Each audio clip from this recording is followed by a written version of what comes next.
Hey everyone, welcome to another Pathfinder adventure card game scenario. We're on level 5 and this is scenario 4, so this is adventure 5.4. We're over at the Garden of Ossumentals with the character Alahazra, where at this location add 1 die to your check that has the bludgeoning trait, remove any 1 die from your check that has the fire trait. So I guess checks against a fire trait will be a little more difficult. Alright, advancing the Blessings deck, the first card we get is the Advocate's Armor. Okay, it's a level 3 card, not too bad. Oh, this is interesting. Charisma Diplomacy 9. Well, Alahazra, her charisma is diplomacy.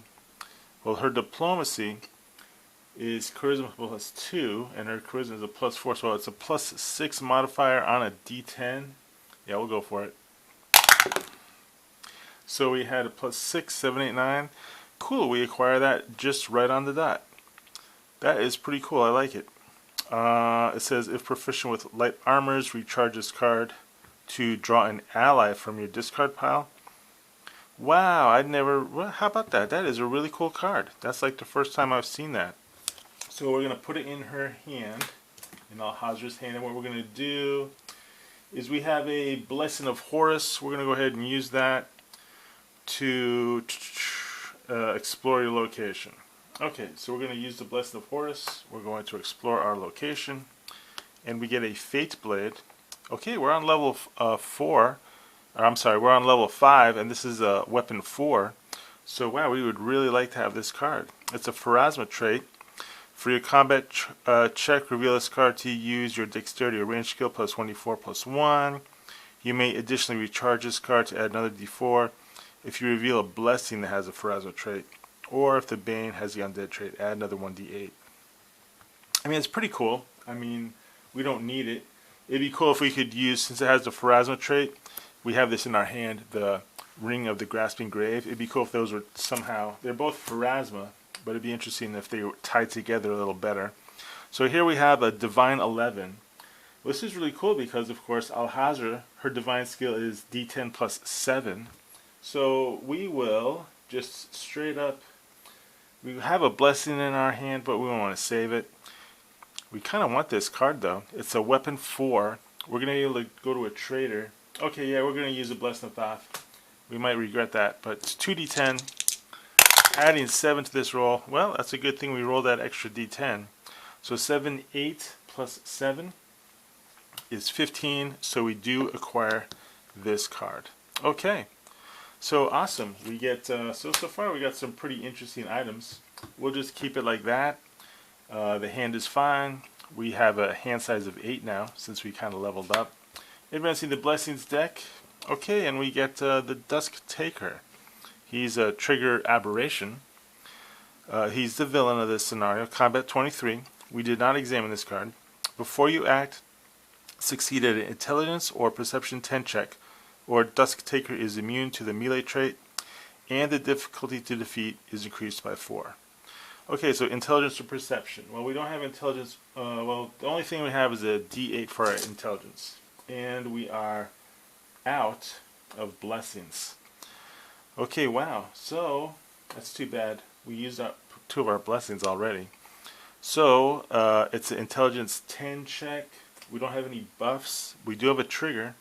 It has trigger trait. Alahazra's special secret ability, it says, you may recharge a card to add 1d8 to your check against the Bane that has the trigger trait. So I'm wondering if I could do that. It says, to your check against the Bane. I'm going to go ahead and say yes, I can do it. So I'm going to recharge a card. We'll do Ring of the Grasping Grave. And we're going to add a D8 to this check. So we're going to do 2d8 intelligence check. We need a 10. Alright, so we still didn't make it, but it was worth the effort. So that means his difficulty to increase is 4. So he's going to be a combat 27 check. Let's see what we got in our hand. We have a bunch of cool stuff, nothing too terribly exciting. Once again, it has a trigger trait, so we can recharge a card. We'll recharge the Find Trap spell. That will allow us to add a D8 to the check. Oh, you know what? Sweet. We got this Staff of Dark Flame. This is awesome. We're going to reveal this card, and we're going to discard a spell. We'll discard the Clinging Venom spell. We can decrease the difficulty of the check by 1d6 plus 1. Awesome. So let's do that. Okay, so 3 plus 1 is 4. So sweet, we took away that plus 4 modifier. So we just revealed that card. Man, what a great card. Okay, so now he's back to a 23 check. We might have a chance. What we're doing is we recharge the card to add a D8 to our roll. And we're going to be using our Fiery Glare spell. He's not immune to fire. So this spell has the fire trait. It says here, remove any one die from your check that has the fire trait. So if that's the case, he's not immune to poison or anything like that. So if that's the case, we'll just do a quick shenanigan here. We will, just to make sure that we're doing everything right, we're going to, or do we have that? I thought we had the, no, I thought for some reason I thought we had the, oh yeah, so for the Staff of Dark Flame effect, we discarded the Clinging Venom spell. Instead, we're going to discard the Fiery Glare spell to activate the Staff of Dark Flame, and now we'll just do a Clinging Venom spell. It's going to be Arcane or Divine Skill plus 1d8. So if we do it that way, we're only going to be rolling d10 and 2d8, and we're adding 7. Okay, I mean, it's kind of doable. It's going to be hard. That's what we're doing. Okay, so we're just rolling d10, 2d8, and we're going to go ahead and try to roll. We're adding 7 to this roll. We don't have any blessings. Alright, so we rolled a 6 and a 7. And an 8 is 15. We're adding 7 to the roll. 22. Ouch. Wow, that is really harsh. That is really harsh. We missed by 1. We missed by 1. I can't believe it. That's right. 8, 9, and 5. 8, 9, and 5. Right? Oh well. We missed it. So 15 and 7, 22. So that means we have to take a point of damage. We can just reveal this new armor we got to reduce the damage by 2. Okay, so that's what we're going to do. We'll just reveal that card. The Dusk Taker gets shuffled back into the location deck. The Clinging Venom is an auto recharge for us, so that's a great reason to use that spell all the time. Alright, shuffling the location deck that the Dusk Taker came in. 1, 2, 3, 4, 5, 6, 7, 8 cards. Rolling a d8 to see what's the top card in the location deck. Resetting our hand. Nothing too exciting. Advancing the Blessings deck. We have this character in our hand. It says here, reveal this card to shuffle 1d4 random cards from our graveyard to into our discard pile. So we rolled 3. So we are going to say, it says here, random cards from your discard pile into your deck. Okay, so we have exactly 3 cards in our discard pile. So we get to shuffle those back into our deck. This character gets discarded. So we're going to shuffle those cards in really quick. Then what we're going to do is, you know, we have 2 weapons in our hand. We got the Fate Blade and the Staff of Dark Flame. We got some blessings. I think we'll be okay if we explore. So we're going to go ahead and explore. We get the Enchanter. Combat 8. The difficulty to defeat is increased by the scenario's adventure deck number. So that'll be a +5. So we have to get a 13. Before you act, she deals 1 force damage to us. Okay, so we can't stop that. We're going to just take the Fate Blade as damage. And then what we're going to do is we're going to use our Staff of Dark Flame, which is 2d6, and we can add 1. And we're going to use a Blessing of Pharasma to add an additional d6. That's the best we can do. So we're rolling 3d6, adding 1 to this roll. So 5, 6, 7, 8. 5, 6, 7, 8, 9. We needed a 13. So, 5, 6, 7, 8, 9. Wow, that was a terrible roll. So what we'll do is we'll go ahead and we'll bury this. We could have used it to stop that 1 point of damage, but we'll bury this card, reduce the combat damage to 0. We can. Actually, we can. Since we are proficient in light armors, I can actually discard this card. Okay, should have been discarding it. So now we still have to take the fire damage, but we can use the Advocate's Armor to reveal this card to reduce fire damage by 2. Okay, so that's what we'll do there. Actually, you know what? We already used an armor to stop that damage, so we actually have to take the fire damage. We'll lose a Blessing of Khepri. Okay, well, this scenario has actually turned out to be a little harder than I thought. So that's Bane gets shuffled back into the deck. So we're gonna have that card there. Okay, resetting our hand. Wow, we're really going through our cards this scenario. We need to have some better luck here. Advancing the Blessings deck, and we get the Sand Creeper. So we didn't examine this card. Immune to piercing and slashing. Well, I have the Staff of Dark Flame. Before you act, recharge any cards that have the electricity trait. Well, that sucks because we have the Eruption spell, and we also have the Blessing of Horus, so we have to recharge both of those cards. And then we will just go ahead and use our Staff of Dark Flame. 2d6, adding 1 to this roll. It says here,